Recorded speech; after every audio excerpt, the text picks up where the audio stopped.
kubana namwe. Nous sommes très heureux de partager la parole avec vous Muri iki kiganiro cya Communauté Pierre Vivante. dans cette émission de la communauté Pierre Vivante. Turaganira ku mutwe w'amagambo uvuga kumenya itandukaniro ry'urukundo n'ibyishimo. Aujourd'hui, le thème, c'est savoir la différence entre l'amour et les sentiments. Imana idufashe cyane. Que Dieu nous aide beaucoup. Muri njye njya ntekereza ko urukundo ni ikikurimo. En moi, je pense souvent que l'amour, c'est quelque chose qui est en toi. C'est naturel. C'est naturel. Urukundo ruri mu bice byinshi cyane. L'amour fait partie de plusieurs choses. Ariko ndagira ngo tuvuge ku rw'ingenzi urukundo rw'Imana. Mais j'aimais bien qu'on parle sur l'amour de Dieu. Ese urukundo rw'Imana rungana n'urw'ukunda umwana wawe cyangwa umugabo wawe cyangwa umugore wawe? Est-ce que l'amour de Dieu est égal à l'amour que tu aimes ta femme ou ton mari ou tes enfants? Twongere turebe noneho ibyo wifuza. On va encore regarder ce que tu souhaites. Hari igihe ushaka ibintu. Il y a un moment où tu cherches des choses, hein? Ukabishaka mu buryo bwiza cyangwa se ukabishaka mu buryo bubi. Ou tu les cherches dans la bonne manière ou dans la mauvaise manière. Ariko nasanze sentiments z'abantu bazita urukundo. Mais j'ai remarqué que aussi les sentiments, les gens les prennent comme l'amour. Ariko ntago ariko kuri nge nemera. Mais pour moi, je crois pas que c'est ça la vérité, c'est pas l'amour. Urukundo rw'Imana nasanze rurenze uko ndutekereza kandi rurenze nuko ndureba nuko rwumva. J'ai remarqué que l'amour de Dieu dépasse la façon dont je pense et même la façon dont je regarde, et même ça dépasse aussi la façon que toi tu penses ou que toi tu regardes. Hari umuntu ureba inzu ikamunezeza. Il y a quelqu'un qui regarde la maison et la maison lui fait plaisir. Ariko akabyita urukundo. Et il commence à dire il pensait que c'est ça l'amour. Urukundo ni icyo utanga nawe ukagihabwa. L'amour, c'est quelque chose que tu donnes et que tu reçois aussi. Urwo ni rwo rukundo Imana yaduhaye. C'est ça l'amour que Dieu nous a donné. Imana yaduhaye umutima wo gutekereza gukora icyiza. Dieu nous a donné le cœur de penser à faire quelque chose de bien. Iduha noneho no gutekereza kudakora ikibi. Il nous a donné aussi le fait de penser à ne pas faire quelque chose de mauvais. Kugira ngo turebe inzira ziza. Pour que nous regardions la bonne direction, le bon chemin. Reka twifashishe ijambo ry'Imana ridufashe kurushaho kubihagararanamo neza.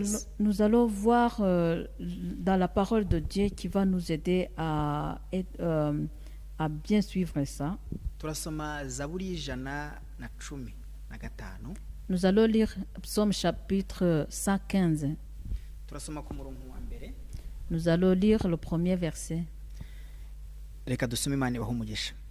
Ntabe ari twe Uwiteka, ntabe ari twe, ahubwo izina ryawe abe ari ryo uha icyubahiro, kubw'imbabazi zawe n'umurava wawe. Non pas à nous, Éternel, non pas à nous, mais à ton nom donne gloire, à cause de ta bonté, à cause de ta fidélité. Amen. Amen. Amen. Ngo ntabari nje, ahubwo izina ry'Uwiteka rihabwa icyubahiro muri nje. Donc que ça soit pas moi, mais que le nom de Dieu soit glorifié en moi. Iyo ninjiye mu rukundo rw'Imana ntago ngaragara nje. Lorsque j'entre dans l'amour de Dieu, c'est pas moi qui apparaît. Ahubwo n'urukundo muri nje. Mais c'est l'amour en moi. Ahubwo n'urukundo muri wowe. mais c'est l'amour en toi. Ndagira ngo twibaze ku rukundo rw'Imana. J'aimerais bien que nous nous demandions sur l'amour de Dieu. Ese uko urukundo rw'Imana rugaragarira muri wowe?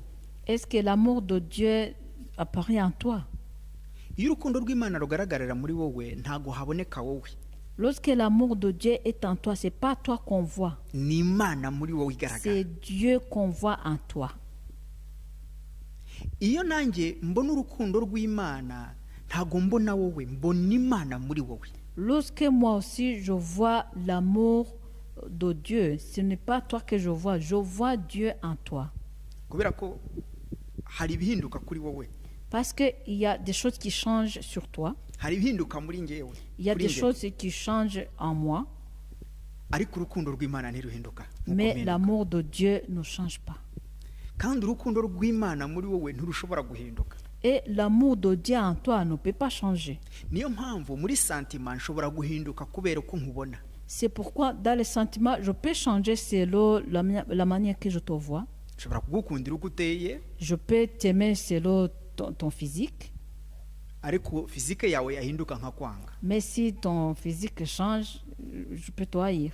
Izo ni sentiment. Ça, ce sont les sentiments. Ntabwo ari urukundo. Ce n'est pas l'amour. Urukundo ngukunda uko uri. L'amour, je t'aime tel que tu es. Ukuri kose. Je t'aime tel que tu es, tout simplement.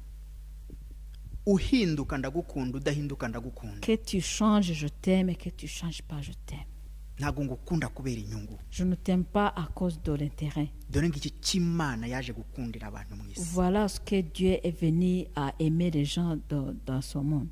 Iyo Imana iza kureba abantu uko twari turi, nuko twasaga, nuko twakoraga. Si Dieu allait regarder les hommes, comment on était, comment on ressemblait, il n'allait pas nous envoyer Jésus pour nous sauver. Il a envoyé Jésus à cause de l'amour. J'aimerais bien, je me pose la question que toi aussi tu te poses. Est-ce que tu aimes Dieu à cause de toi? Je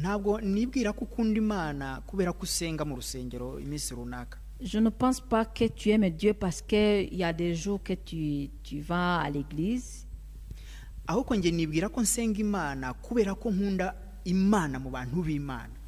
Mais moi, je me dis que je prie Dieu parce que j'aime Dieu qui est dans les gens de Dieu. Ça veut dire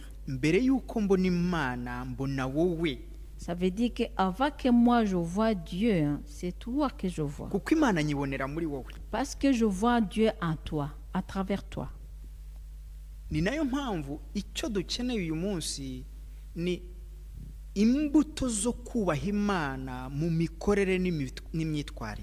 C'est pourquoi ce que nous avons besoin aujourd'hui, c'est les fruits d'honorer Dieu dans les comportements. Ce n'est pas dans la manière de comment nous parlons. Ce n'est pas dans la manière de comment on voit des choses. Ce n'est pas dans la manière de comment on voit la nature pour qu'on soit satisfait. Ça aussi, ce sont les autres sentiments. Mais l'amour de Dieu, il faut qu'on voit l'amour de Dieu dans les gens que Dieu a créés. Est-ce que tu aimes Dieu comme tu aimes ton enfant? Est-ce que tu aimes Dieu comme tu aimes ton frère? Dieu est incomparable.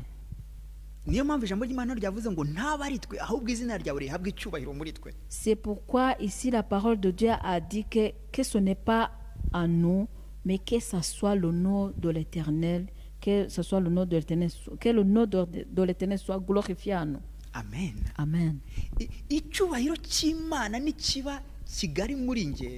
Si la gloire de Dieu devient grande en moi, toi, tu seras ma bénédiction. Moi, je serai ta bénédiction. ngiki cy'Imana cyatumye itanga umwana wawe w'ikinege kugira ngo aducungure, ni ukugira ngo Yesu atubere umugisha natwe tumubere undi. Voilà pourquoi Dieu a donné son Fils pour venir nous sauver. C'est pour que nous soyons une bénédiction et que Jésus soit aussi une autre bénédiction. Amen. Amen. Ndagira ngo ubaze umutima wawe ngo Imana yangirihe. J'aimerais bien que tu poses la question à ton cœur, où se trouve ton Dieu? Imana iri muri wowe cyangwa iri muri bariya? Dieu est en toi ou Dieu est dans les autres personnes là que je vois? Imana iri mu buzima bwawe cyangwa izaza mu buzima bwawe? Est-ce que Dieu est dans ta vie ou bien il viendra dans ta vie? Ni ukwibaza ikibazo aho ngaho. Là, il faut te poser la question. Imana irahari cyangwa izaza? Dieu est là ou il viendra? Biravuga ngo nimba idahari yishakizemo, ihamagare kuzamo. Ça veut dire que si Dieu n'est pas là, cherche-le en fait qu'il puisse venir. Nimba kandi nabwo irimo, vuga ngo habwa icyubahiro kuko uri kumwe nanjye. Alors si il est là, alors dis gloire à Dieu Seigneur parce que tu es avec moi. None ahubwo hagurukira gufasha abandi kuba mu buzima bwayo. À ce moment-là, il faut avoir le courage d'aider les autres pour vivre dans la vie de Dieu. Reka dusome umurongo wa kabiri muri iyo Zaburi. On va lire deuxième verset. Kuki abanyamahanga babaza bati Imana yabo irihe? Pourquoi les nations diraient-elles, où donc est leur Dieu? Ese Imana iri muri wowe? Est-ce que Dieu est en toi? Cyangwa nawe uri kubaza nk'abanyamahanga? Ou bien toi aussi tu demandes comme les nations là. Hamagara. Appelle. Hamagara Imana. Appelle Dieu. Nimba irimo, shima Imana. Si Dieu est en toi, gloire à Dieu. Nimba itarimo, s'il n'est pas là, hindura ubuzima. Change la vie.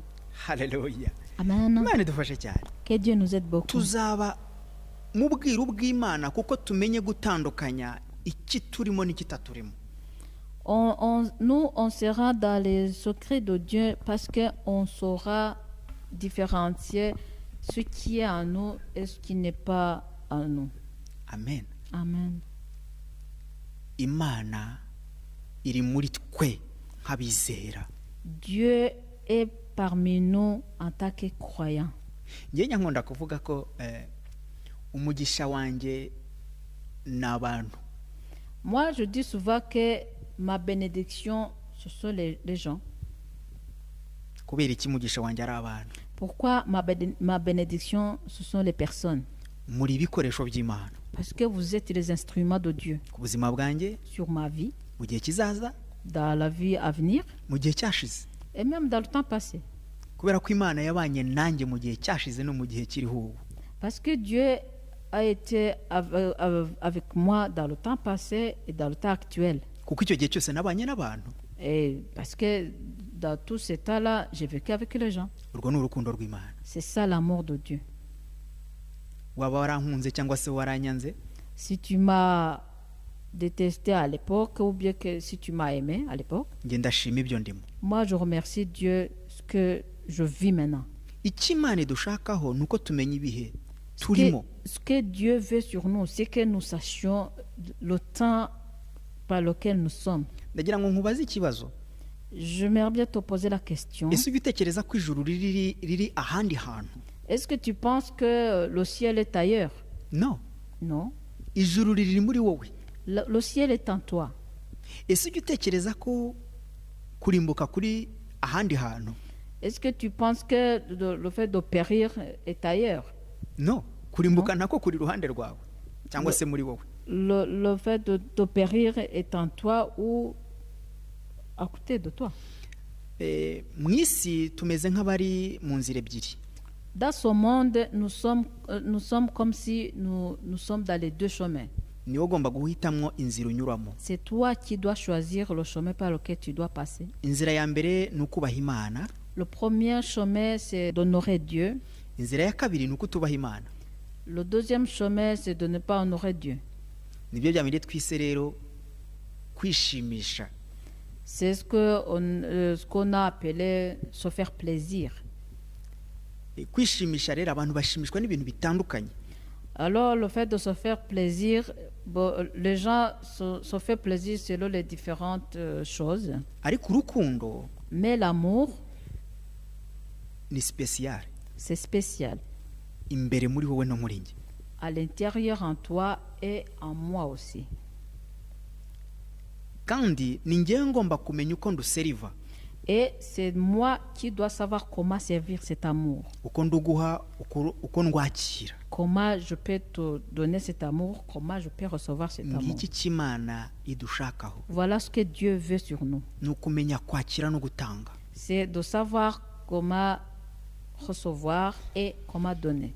Dukunda kwibwira cyane ko ikintu kirema urukundo gukora mu mifuka yacu tukakugirira neza tugahereza abantu no kumbwira neza no kunganiriza no kumvugisha nabyo ni urukundo.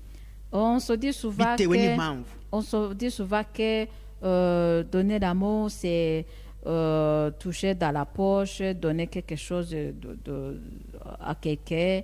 Même le fait de me parler de me parler bien ou de m'écouter, ça aussi c'est l'amour. Ni ukuvuga ngo urukundo turusanga mu buryo bwinshi butandukanye. Ça veut dire que nous regardons l'amour dans plusieurs choses, dans plusieurs manières différentes. Ese urukundo rwawe ukunda Imana n'abantu b'Imana urugereranya n'iki? Est-ce que comment tu compares l'amour que tu aimes les gens et l'amour que tu aimes Dieu? Urugereranya n'ibyo ukorera abantu? Qu'est-ce que tu compares avec? Tu le compares avec ce que tu fais à des services que tu rends les gens? Imana nta kintu, urukundo rw'Imana nta kiguzi wabona. Tu peux pas trouver le prix. Tu peux pas trouver le prix que tu peux comparer à l'amour de Dieu. Niyo mpamvu urukundo rw'Imana rurenze uko wowe urwumva no kurutekereza. C'est pourquoi l'amour de Dieu dépasse de la manière que tu le penses et la manière que tu le compares. Ngewe ntekereza ko ijuru ry'umuntu riri mu muntu. Moi, je pense que le ciel de quelqu'un est en lui déjà. Ariko Imana iri mu ijuru. Mais Dieu est au ciel. Muri nge. En moi. Kuko Imana igomba kugendana nanjye. Parce que Dieu marche avec moi. Ijuru riri muri ngewe rero. Alors le ciel est en moi. Ntabwo ijuru ndishakira ahandi hantu. Je ne cherche pas le ciel ailleurs. Ijuru riri muri wowe. Le ciel est en toi. Niyo mpamvu iyo ubaye umuntu w'Imana nkubona mu ijuru ry'Imana. C'est pourquoi quand tu deviens un homme de Dieu, moi je vois déjà le Dieu en toi. Amen. Amen. Reka dusome umurongo wa gatatu. On va lire verset 3, toujours dans le psaume 115. Ariko Imana yacu iri mu ijuru. Yakoze ibyo yashatse byose. Notre Dieu est au ciel, il fait tout ce qu'il veut. Umurongo wa kane. Ibishushanyo babandi basenga ni ifeza ni zahabu. Umurimo w'intoki zabo. Au verset 4, leurs idoles sont de l'argent et de l'or, elles sont l'œuvre de la main des hommes. Que Dieu nous aide. Ni igiki kigereranya Imana muri wowe? Ni igiki ukompara n'Imana mu buzima bwawe? Qu'est-ce que tu fais comparer avec Dieu dans ta vie? Ntabwo ari bifatika. Ce n'est pas les choses palpables. Urukundo rw'Imana ntabwo ari ibintu matériel. L'amour de Dieu, ce n'est pas des choses matérielles. Ni umwuka. C'est l'esprit. Ni Saint-Esprit. C'est le Saint-Esprit. Urukundo rw'Imana ni ineza y'umutima wawe. L'amour de Dieu, c'est déjà la bonté de ton cœur. Ndibaza ikibazo. Moi, je me pose la question. Ni ibihe bishushanyo byo mu buzima bwanjye biri muri Imana? Quelles sont les idoles qui sont dans ma vie, qui délogent Dieu? Muzi ikintu kimwe gituma tugenda dutandukana n'Imana. Vous savez, une chose qui fait que on se sépare avec Dieu. nuko ibiri mu isi bifite umumaro munini cyane, bifite ikibanza kinini cyane mu buzima bwacu. C'est parce que les choses mondaines ont pris beaucoup de place dans nos vies. Ikintu cya mbere gifite ubuzima bwo kwimura Imana mu isi ni ifaranga. La première chose qui a pris la place de déplacer Dieu, de déloger Dieu à nous, c'est l'argent. Nibyo tubona ku murongo wa 4. C'est ça que nous voyons au verset 4. Ibyo nibyo byimura Imana. C'est ça qui déloge Dieu. Niyo mpamvu mubona abantu bafatwa na depression mu buzima bwa buri munsi. C'est pourquoi vous voyez que les gens tombent en dépression dans la vie de tous les jours. Niyo mpamvu mubona abantu basenyana mu buzima bwa buri munsi. C'est pourquoi que vous remarquez qu'il y a les gens qui se détruisent dans la vie de tous les jours. Kuko icyo ngushakaho isengesho ryanjye, ibyifuzo byanjye ni feza n'izahabu. Parce que ce que je cherche sur toi, ma prière, mon souhait, c'est l'or et l'argent. Nibyo nkoresha amaboko yanjye. C'est ce que je fais avec mes propres mains. Ibyo nibyo byimura Imana. C'est ça qui déloge Dieu. Iyo dusobanukiwe ko ibyo duhabwa mu maboko ari umugisha w'Imana, ntibyica abandi bantu ahubwo bikiza abandi bantu. Lorsque nous venons de comprendre que ce que nous recevons, c'est une bénédiction de Dieu, ça ne détruit pas les autres, mais par contre, ça les enrichit. C'est le trésor des autres. C'est ton trésor à toi. Est-ce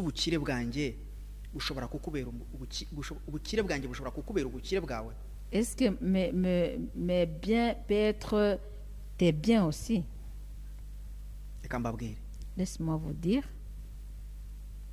Urukundo d'abord ni imitekerereze myiza ku bandi. L'amour, c'est d'abord la bonne pensée envers les autres. Niyo mpamvu Yesu yatekereje twebwe. C'est pourquoi Jésus a pensé à nous. Nuko yadukunze. Parce qu'il nous a aimés.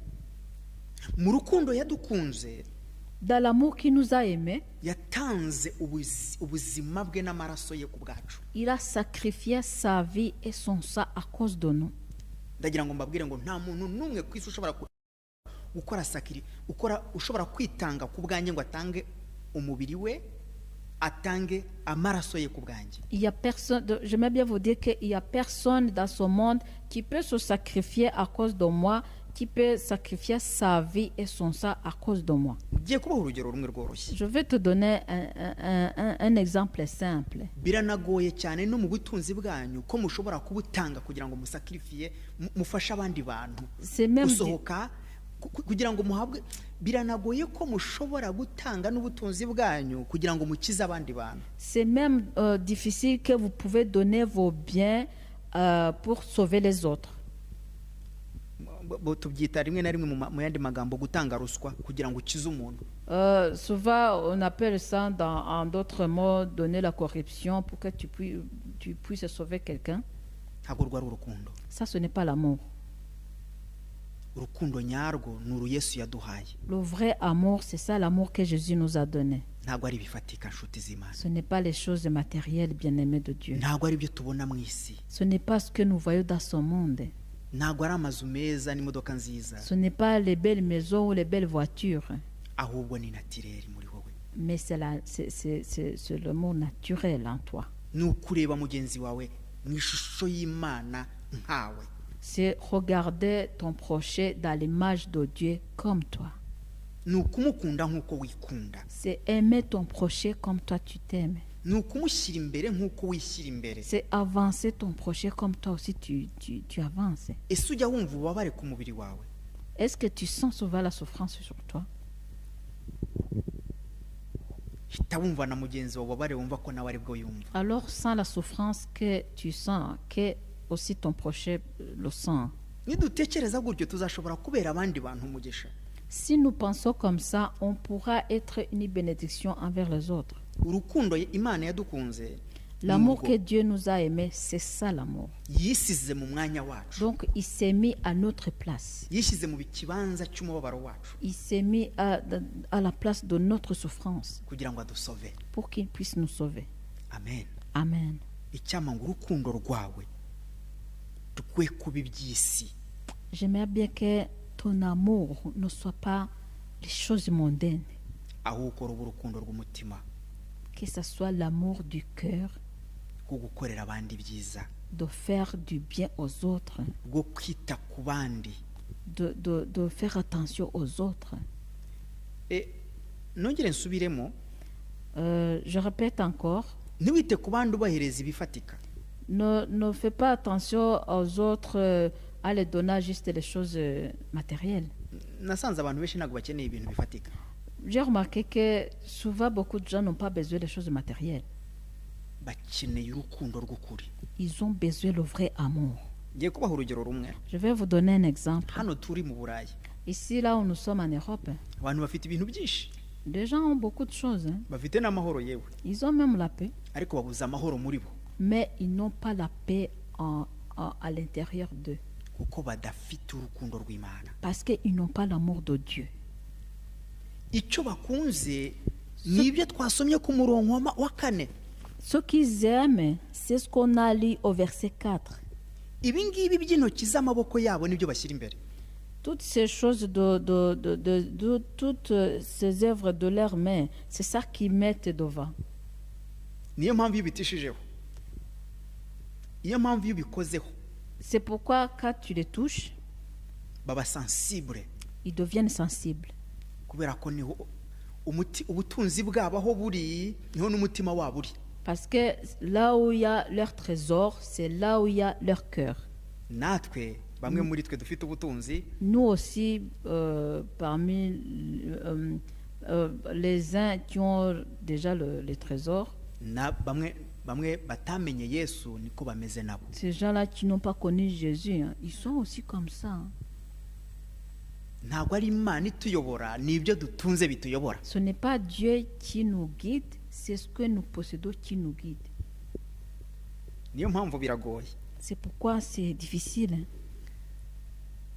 kumvikana n'umuntu, biragoye mu mafaranga. C'est pourquoi s'entendre avec quelqu'un, c'est difficile dans l'argent. Hein. Urukundo L'amour, ni imitekerereze imwe, c'est les mêmes pensées, ni ubufasha bumwe. c'est les mêmes aides. Ndabaha urugero mu nkundo zanyu, reka ninjire mu miryango yanyu gatoya. Je vais vous donner un exemple, je vais entrer dans vos familles un peu. Iyo bigeze mu ifaranga, Lorsque ça arrive dans l'argent, umugabo adesida ukwe n'umugore akagidesida ukwe. l'homme décide de son côté et la femme décide de son côté. N'umwana akadesida ukwe. Et l'enfant aussi décide de son côté. Ariko ibyo simbifata nk'urukundo. Mais ça, je ne prends pas ça comme l'amour. Urukundo L'amour, rumenya ibyiza byanjye n'ibibi byanjye.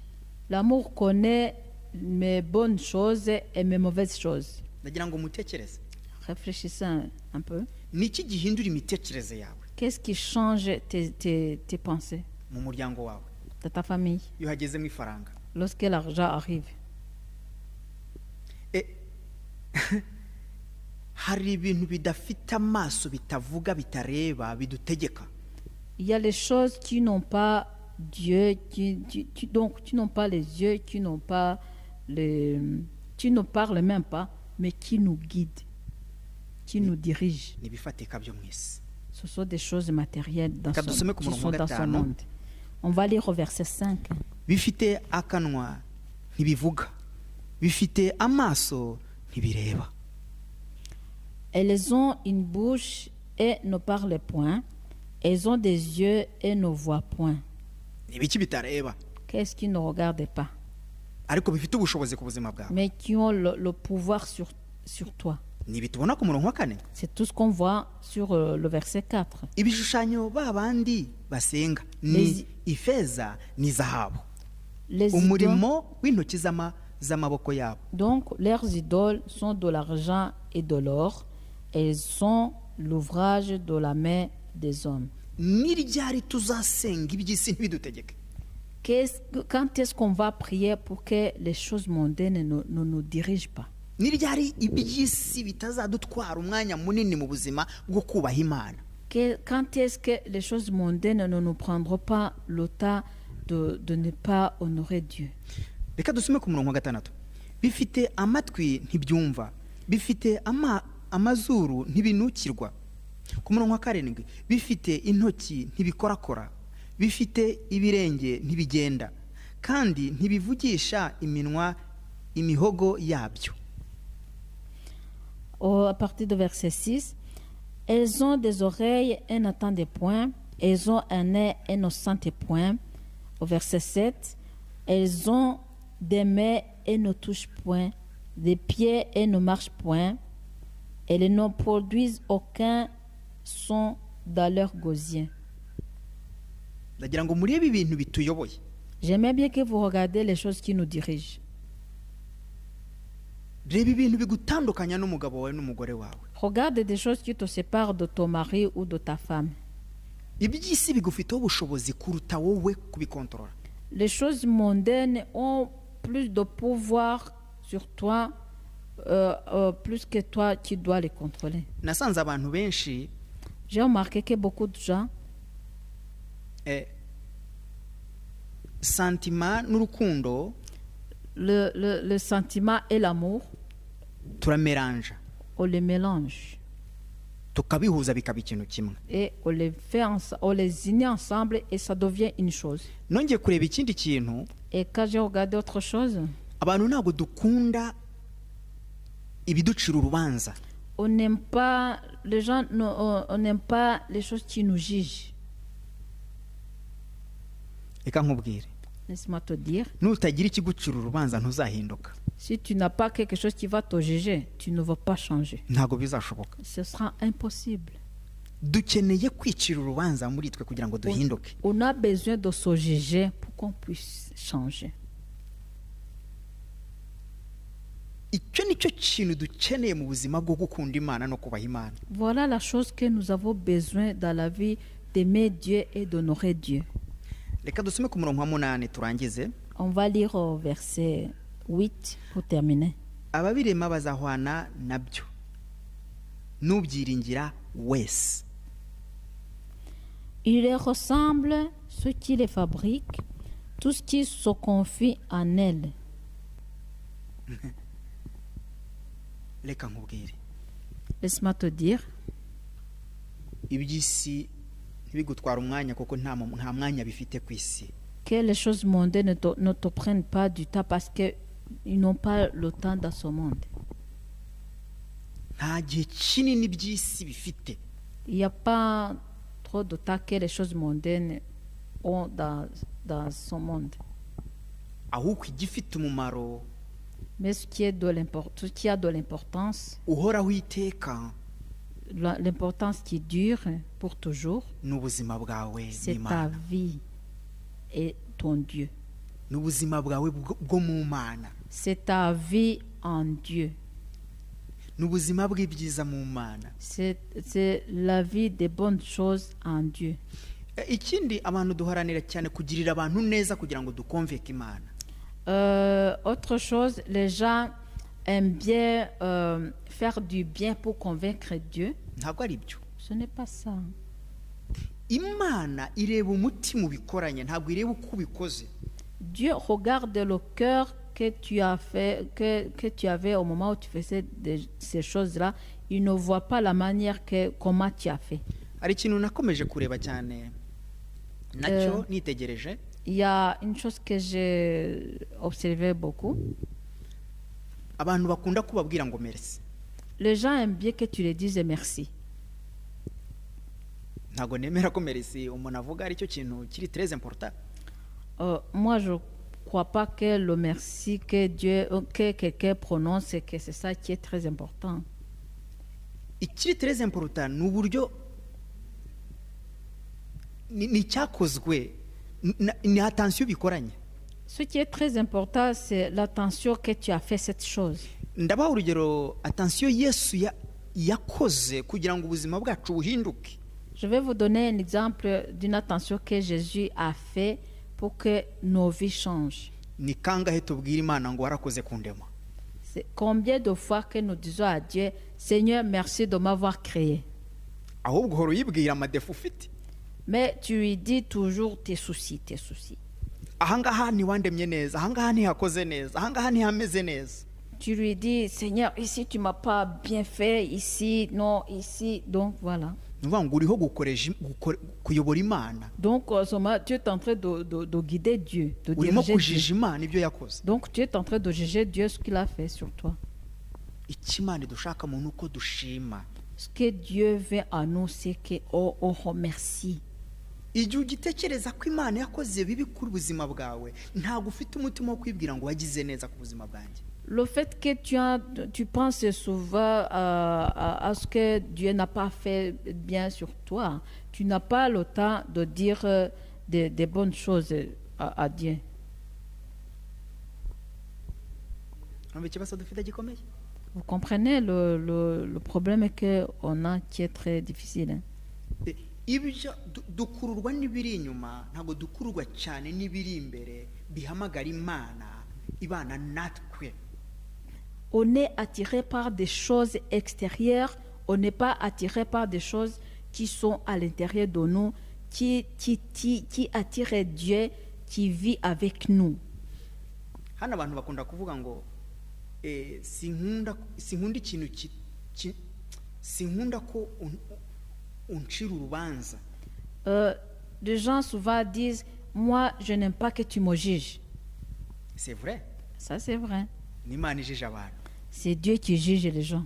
Ariko nawe ni wicira urubanza. Mais toi aussi, tu juges toi-même. Tu peux te juger. Kuko ni wicira urubanza.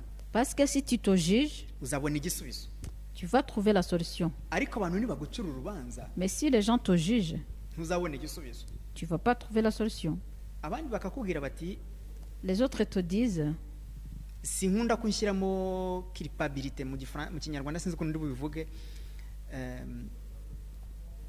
Sinkunda ko umuntu anyumvisha amakosa, sinkunda ko umuntu anyumvisha amakosa yanjye cyangwa se nyereka amakosa yanjye. Je n'aime pas que quelqu'un me fait comprendre mes défauts ou mes erreurs. Non. Turabikeneye. On en a besoin. Ngenda bikeneye.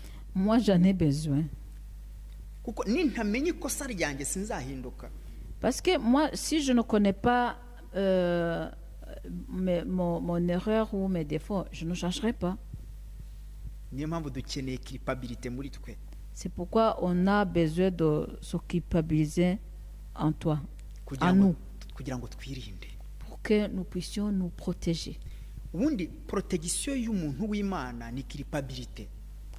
Normalement, la protection d'un homme de Dieu, c'est la culpabilité. La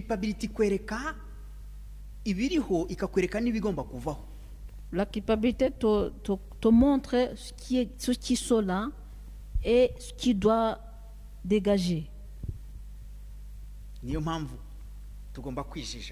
C'est pourquoi nous devons nous juger. Amen. Amen. Voilà l'amour. C'est ça l'amour. On va aller dans Jean et c'est là où nous allons terminer. Dans Évangile de Jean, chapitre 13.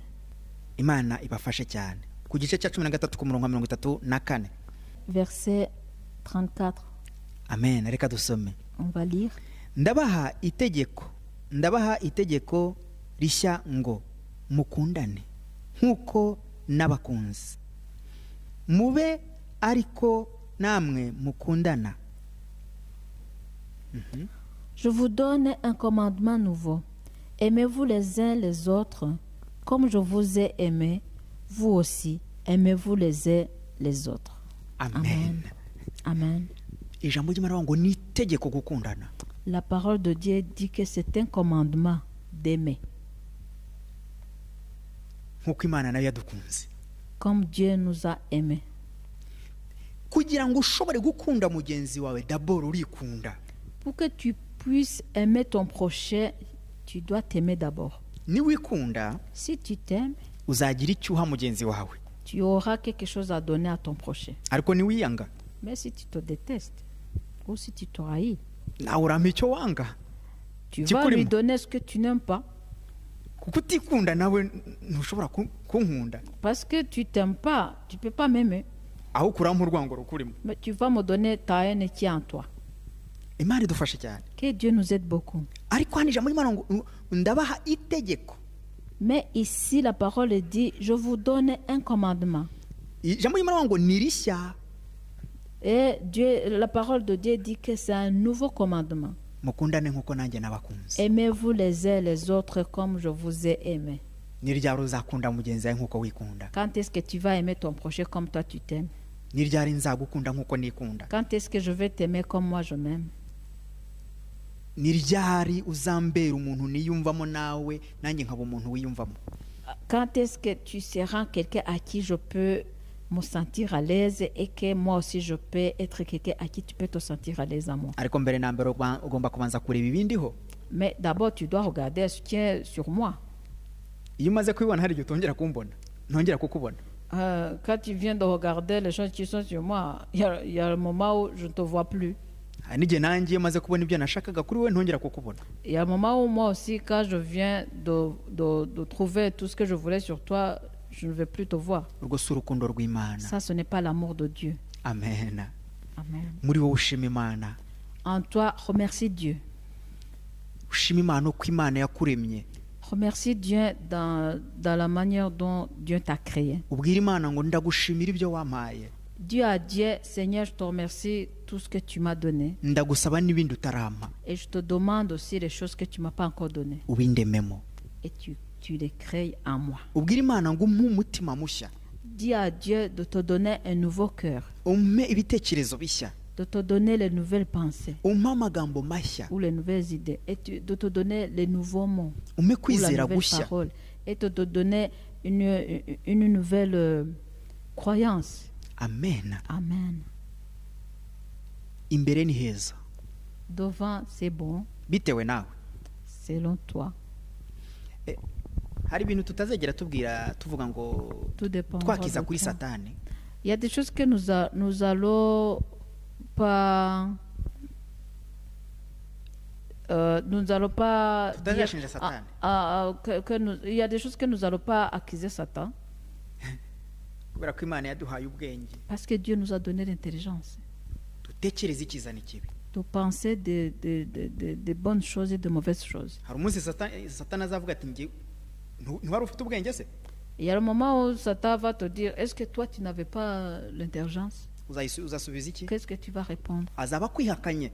Il va te nier complètement. Niyo tugiye mu mategeko ya hano mu isi, Et quand nous allons dans les lois de ce monde, hari igihe uvuga ngo ni runaka wabimbwiye, il y a le moment où tu dis, oui, c'est telle personne qui m'a dit ça. wowe se warebagaye, Et toi, tu regardais où? wowe se ntabwo utekereza. Est-ce que toi, tu ne pensais pas à ce moment-là? Turebe imbere ku Mana bene data. Il faut fixer nos regards vers Dieu, bien-aimé. Reka dusome ku mirongo 35. On va lire au verset 35.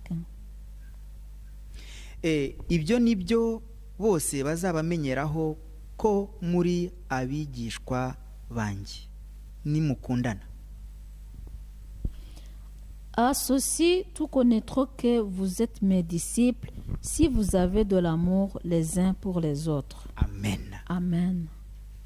Ibyo nibyo bazabamenyeraho. Voilà ce qu'on va connaître sur vous. Ni igice abantu bakumenyeraho, bakwigiraho, bagukuraho. Qu'est-ce que les gens peuvent apprendre de toi? Ni iki gifasha abantu mu buzima bwawe. Qu'est-ce qui peut aider les gens dans ta vie ou dans leur vie, Mu muryango wawe, dans ta famille, mu mibereho yawe ya buri munsi. dans ta vie de tous les jours? Imana idufashe cyane. Que Dieu nous aide beaucoup. Reka nkubwire, Laisse-moi te dire, uhagurukire kubaza Imana n'umutima wawe. aie le courage de demander Dieu avec ton cœur. Ubwire Imana ati Mana, Dis à Dieu, Seigneur, uri muri nge. tu es à moi.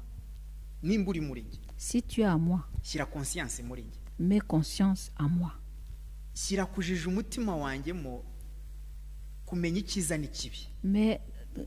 Shyira mu mutima wanjye kumenya icyiza n'ikibi. Mais dans mon cœur, le fait de connaître ce qui est mauvais et ce qui est bon. Kubera ko hari abantu tuba mu buzima ntitumenye icyiza n'ikibi. Parce que il y a les gens, nous sommes dans la vie comme ça, sans savoir ce qui est mauvais et ce qui est bon. Byose tukabona ari bisanzwe. Et tout ça, nous voyons ça normal. Kutekereza kumva ni normal. La manière que tu penses, tu trouves ça normal. Ariko nusaba Imana, mais si tu demandes à Dieu, Imana yiteguye kuguha. Dieu est prêt à te donner. Kandi yiteguye no kukumenyesha. Et est prêt à te faire connaître.